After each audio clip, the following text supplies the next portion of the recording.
Chapter 5. The Incredibly Graphic Violence Chapter, Part 1. In Tattle-Tron. Trademark. Warning! The following chapter contains graphic depictions of a mean little boy getting spanked by a bionic hamster. While this event is presented for humorous effect, the producers of this audiobook acknowledge that hamster attacks are no laughing matter. If you or someone you love has been the victim of a hamster attack, we strongly urge you to get help by seeking out a local support group in your area or by visiting www.whenhamstersattack.com. The problem with incredibly graphic violence is that it's hardly ever fun. Well, all that has changed since the invention of Sound-O-Rama! Check it out! Spanks for the memories!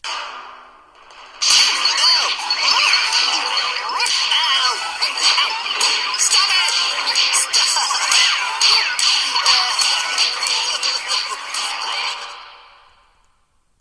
Chapter 6. The Aftermath. Although Sulu hadn't really spanked Melvin very hard, Melvin wailed and blubbered and carried on anyway. You're a bad hamster, Melvin cried. I never want to see you again as long as I live. Melvin ran out of the classroom sobbing. The rest of the class, including Miserable, followed him out laughing and chanting, "Squishies, squishies, squishies!" But George and Harold stayed behind to comfort the forgotten hamster. "Don't feel bad, Sulu," said George. "Melvin is a real meanie." "Yeah," said Harold. "Do you want to come home with us? You can live up in our treehouse." Sulu jumped onto Harold's shoulder and licked his face. Then he jumped over to George's shoulder and licked his face too. "I think we've just adopted a bionic hamster," said Harold. So George tucked their new pal into his shirt pocket, and the three friends went off to lunch. Chapter 7. Mr. Krupp. About that very same time, the school principal, Mr. Krupp, came marching into the office in a particularly foul mood. He stopped beside Miss Anthrope's desk, huffing and puffing. "Where's my coffee, Edith?" he shouted. "Get it yourself, Tubby," Miss Anthrope shouted back. "I don't need your lip today, woman," Mr. Krupp growled. "I just want my coffee, and I want it now." "Well, get me a cup, too, while you're at it," Miss Anthrope growled back. "Ah!"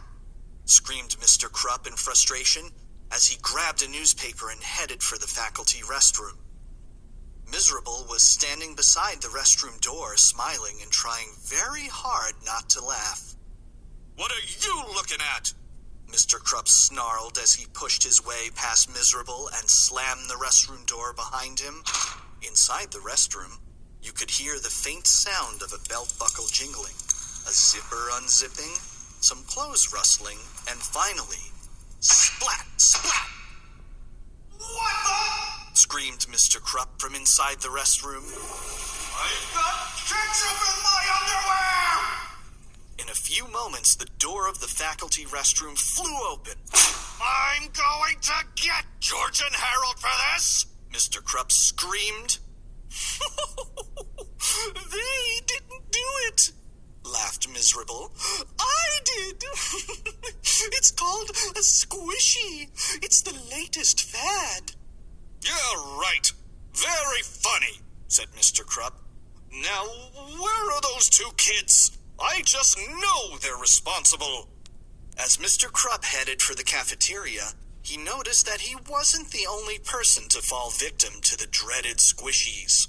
All through the hallway, angry first, second, third, fifth, and sixth graders were complaining about ketchup stains on their pants, socks, legs, and underwear. Mr. Krupp stormed into the cafeteria and headed for the fourth graders' table. "George and Harold!" shouted Mr. Krupp. "I've got ketchup in my underwear because of you two, and so do half of the kids in this school." "We didn't do it," said Harold. Yeah, said a few of the other fourth graders. George and Harold are innocent. Oh, no, they're not, said a voice from the other end of the table. It was Melvin Sneedly. Besides being the school brainiac, Melvin was also famous for being the school tattletale. George and Harold taught everybody a trick today where you put ketchup packs under a toilet seat and make it spray on people's legs, Melvin reported proudly. Thank you, Melvin, said Mr. Krupp. He turned to George and Harold and pointed at the cafeteria door. Mr. Beard and Mr. Hutchins, out! Chapter 8. The comic is mightier than the Spitball. George and Harold were sent straight to the detention room. Man, said Harold, Melvin is such a tattletale. Somebody ought to teach him a lesson. And we're just the guys to do it, said George. So George and Harold created an all-new comic book featuring everybody's favorite tattletale and meanie, Melvin Sneedly. When they were done, the two boys sneaked out of the detention room to run off copies of their latest work and sell them in the hallway. The new comic book was a great success. Everybody loved it. Well, everybody but Melvin Sneedly, I should say.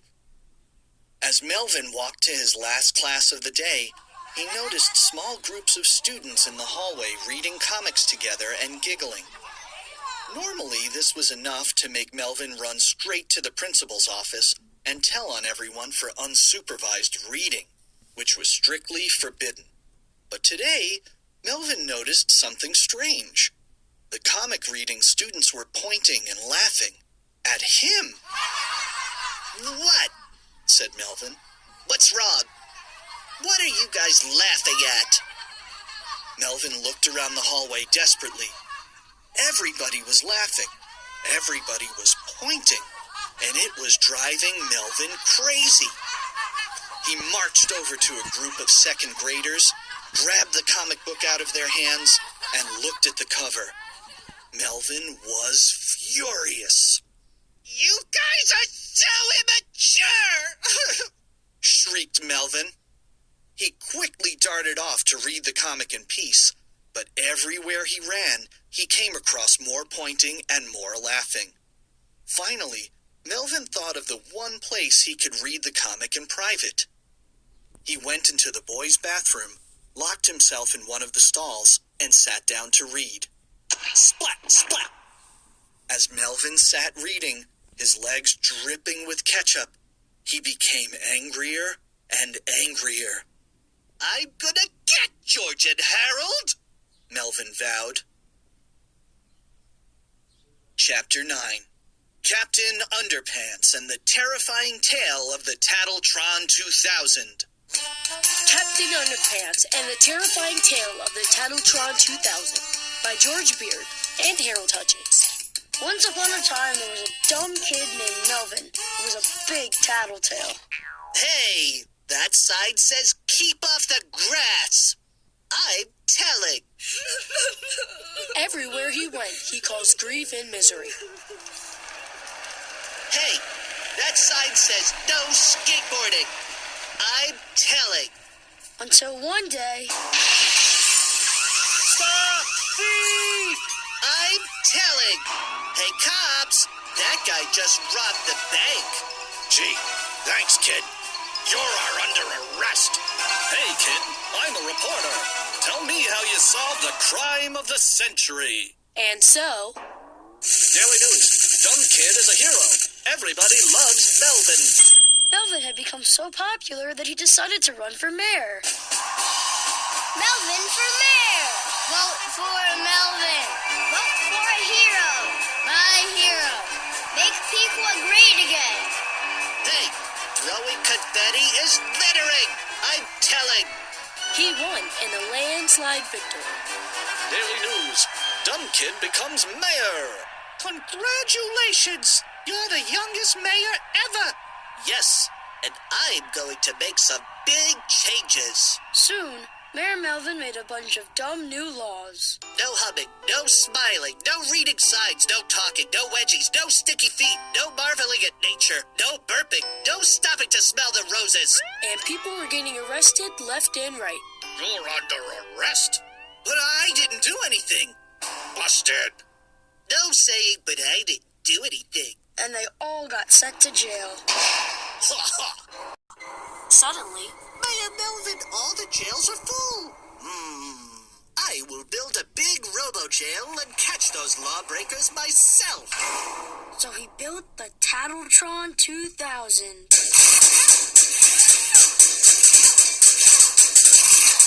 Soon, Mayor Melvin was off catching lawbreakers. Hey, no old ladies. The top of the Tattle-Tron 2000 opened up, and the giant mechanical claw picked up the old lady and tossed her inside the robo-jail. That'll teach you. Then Melvin headed for the school. Help, Mr. Principal!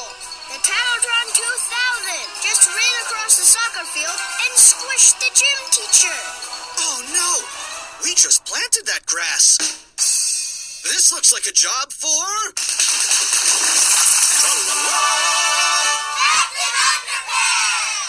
What's up, bub? Look out! Oh. You're going to jail for busting the roof. But Captain Underpants was faster than a speeding waistband, Hey, no zipping.